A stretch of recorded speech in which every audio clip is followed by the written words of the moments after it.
Iya, begini ya.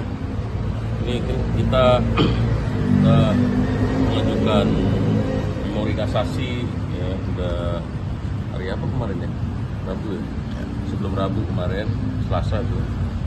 Jadi pada poinnya, pada pokoknya, ini dalam memori kasasi kita ini banyak hal yang perlu kita sorot ya, termasuk kejanggalan-kejanggalan proses persidangan di Judex Fakti ya. Nah ini saya catat ya, teman-teman wartawan minta bantuannya kita. Proses persidangan kemarin, putusan di Pengadilan Tinggi Denpasar itu ada pelanggaran hukum acara. Jadi di dalam putusan kemarin ada 12 kali ketukan, kami udah rekam, ada juga saksi kita.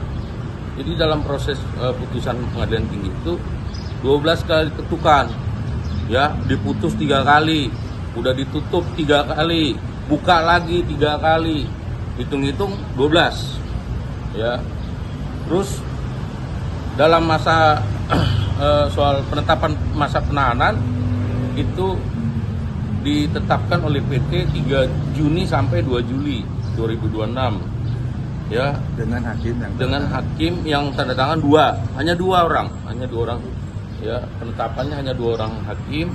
Lalu Pengadilan Negeri Denpasar gercep ya, kita juga heran gitu, ada apa Pengadilan Negeri Denpasar kok gercep, apa kita nafsu kali gitu loh. Baru masuk pernyataan kasasi. Ya, nafsu sekali untuk memasukkan Pak Togar atau klien saya, saudara Togar, ke penjara ya. Padahal memori kasasi pun baru kita masukin ya. Jadi memori kasasi belum lengkap, ini sudah masa penahanan diperpanjang. Akibatnya di sini ada lagi kejanggalan yang baru. Ternyata mulai tanggal berapa? Tanggal 4 Juni.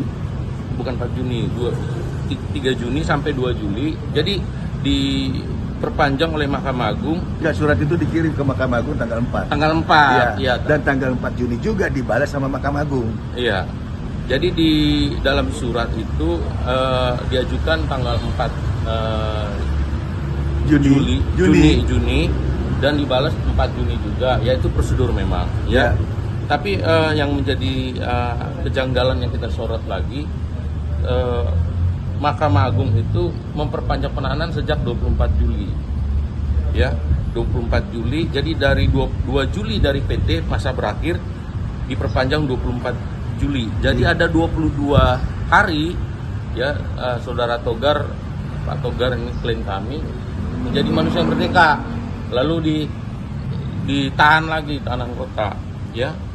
Lalu yang kita yang kita sorot lagi adalah pertimbangan di Pengadilan Negeri ya, soal jurisprudensi yang dipakai itu adalah di PT. PN dulu Bang.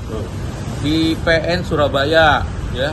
Jadi di PN Surabaya itu dipakai jurisprudensi oleh Pengadilan Negeri Denpasar ya, soal antar hubungan advokat dengan kliennya, terbukti melakukan penipuan katanya. Setelah saya cek di dalam SIPP, ternyata advokat ini atau oknum advokat yang di PN Surabaya melakukan dugaan penipuan itu karena tidak mengerjakan pekerjaannya gitu loh. BBS, bobo-bobo siang. Ini kan saudara Togar sudah ada 21 surat kuasa melakukan pekerjaannya, ada yang beberapa di SP3, ada di Polda Bali, ada di Polres Badung, dan di Polres Bogor dia dapat sertifikat dari si terlapor. Ada gugatan perdata. Bekerja gitu loh. Dan ketemu sama Pak Juandani. Nah, jadi di sini ada perbedaan gitu loh. Jadi ini masalah ketidakpuasan klien berujung kepada pidana ya. Lalu yang kita soroti lagi dengan pertimbangan Pengadilan Tinggi, jurisprudensi yang dimasukkan di dalam amar pertimbangan ini lebih Pengadilan parah. Tinggi lebih itu parah paling ini. PT lebih parah. Di Pengadilan Tinggi itu fatal gitu. Memasukkan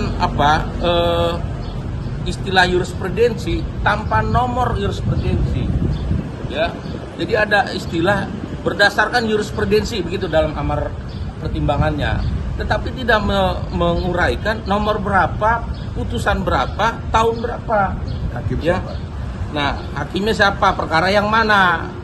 Jadi ini berbahaya buat profesi advokat, ya, karena kita di dalam putusan MK, advokat itu dilindungi imunitas, ya, dalam bekerja, melaksanakan pekerjaannya untuk menjalankan profesinya. Nah, yang kedua yang kita sorot, ya, kita soroti dari pertimbangan pengadilan tinggi, unsur penipuan senantiasa dari hubungan kontraktual, tidak selalu hubungan hukum. Itu wan prestasi katanya.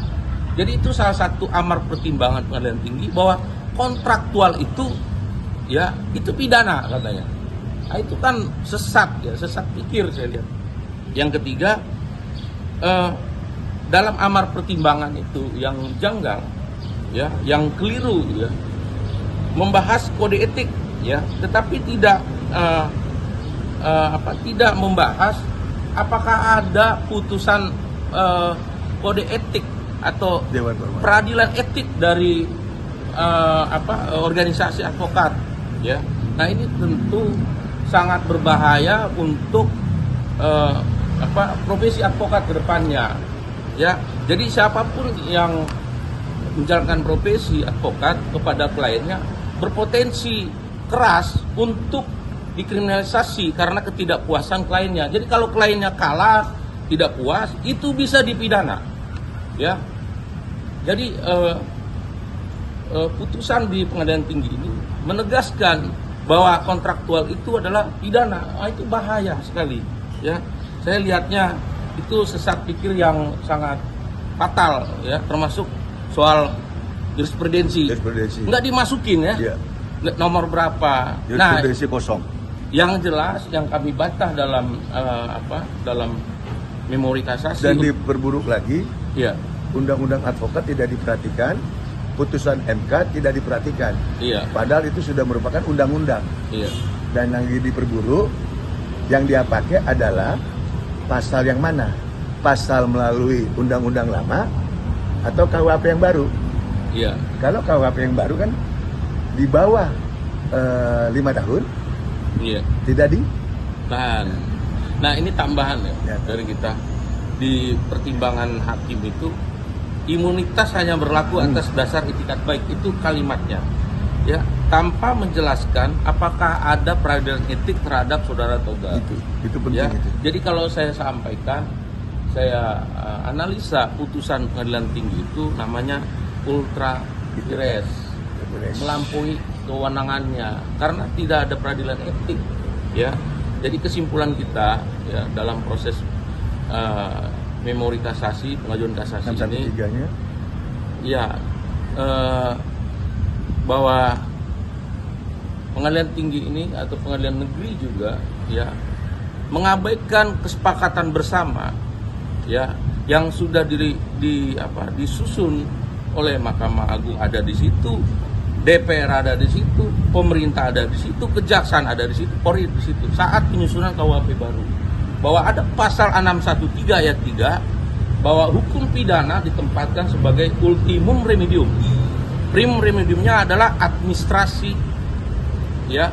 Jadi administrasi pemerintahan, administrasi etik itu adalah primumnya.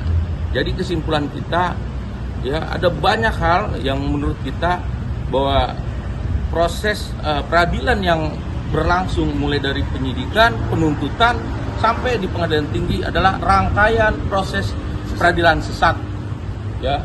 Advokat, ya, bisa dipidana karena kontraktual. Tadi saya sudah bahas, ya, karena kontraktual itu dianggap pidana. Nah, itu memang peradilan apa namanya itu? Peradilan sesat, ya. Itu putusan yang tidak berdasarkan fakta, dan kami di sini bermohon kepada Yang Mulia Ketua Mahkamah Agung untuk kembali lagi kami ingatkan mengawasi integritas peradilan kita, karena hakim-hakim saat ini, ya, kesejahteraannya telah dinaikkan, ya, gaji-gajinya sudah sangat tinggi, ya. Advokat nggak ada gaji. Advokat nggak ada gaji. Kadang kita menerima kasus pro bono ya. Pro bono. Pro bono, dan atas nama undang-undang kita harus kerjakan, nggak boleh menolak. Nggak boleh menolak. Nah, jadi harusnya ya advokat itu dilihat dulu apakah itikat baiknya itu ada atau tidak berdasarkan peradilan etik, ya, bukan peradilan pidana. Kurang lebih begitu, bisa ditambahkan, Bang? Sudah cukup. Ya, makasih.